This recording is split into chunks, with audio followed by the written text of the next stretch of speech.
一到夏天就卖到爆的冰面包到底有什么秘诀？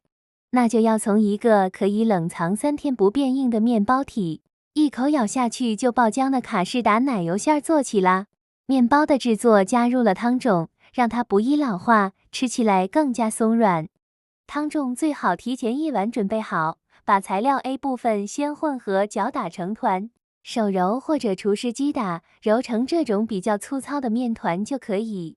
拉扯面团有一点粗模状态，把面团密封包好，放到冰箱冷藏，让面粉和液体材料在时间的等待中充分水合。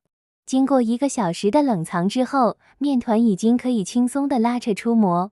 加入材料 B、酵母、盐、黄油，揉出薄膜，厨师机高速大概7分钟。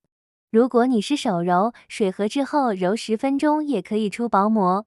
夏天做面包用水和法，对新手省力，还可以提高成功率。将面团进行第1次发酵，28度环境发到2倍大。面团发酵的时间就可以来准备卡士达奶油酱啦。蛋黄里加糖，搅打到这种蓬松状态，再加入淀粉和牛奶，混合均匀，倒进锅里，小火边煮边搅拌到浓稠状态。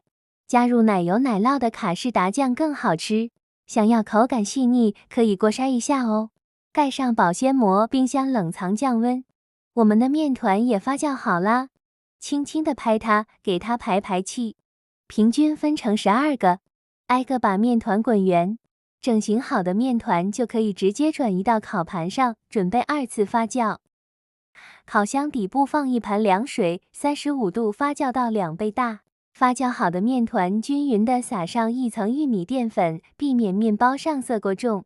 送入烤箱中层，上火165度，下火175度，烘烤12分钟。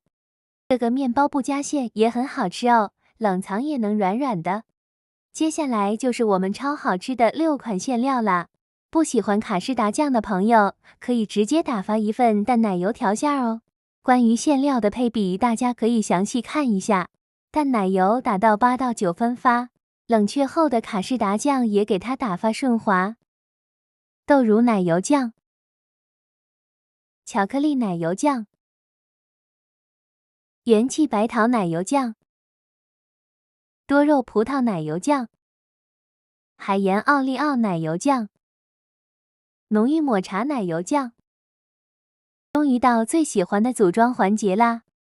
先拿只筷子，把面包底部戳开，在里面轻轻打圈，让面包有更多的空间装馅料。配方给大家的馅料刚好1个面包50克，不喜欢吃馅多就少挤一点。像葡萄和桃子这种有果肉的馅，直接用裱花袋挤不会堵。我们的多口味冰面包就做好啦！